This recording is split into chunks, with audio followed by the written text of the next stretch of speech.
Mga ka-idol, ayan Lord, si Arman Bog si Bubong, yung aming driver sa harvester kadong ka-idol si Bubong Parigua, ang kanyang asawa na si Danny Din Agustin. Ay si yung naman ka-idol, yung driver dyan sa Taktura. Ayan ang anak ni Arman, si yung lalaki. Ayan Lord, na una harvester roads pero nalampasan na namin ka-idol at dinaanan pa namin yung yung tinapay na naiwan na merinda namin bago yung tubig ka-idol.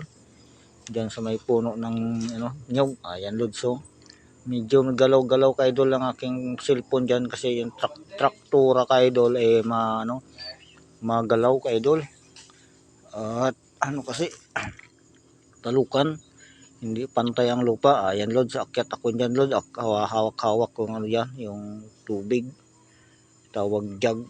Ayan, at yung harvester na nalampasan na namin palabas na kami dyan ka-idol, kaya lang sa labasan ka-idol hindi na nakarating ang video ko kasi medyo malikot yung camera at mataas ang lapel, hindi ako makahawak ng maayos ka-idol kasi yung isang kamay ko nandyan sa sa jug na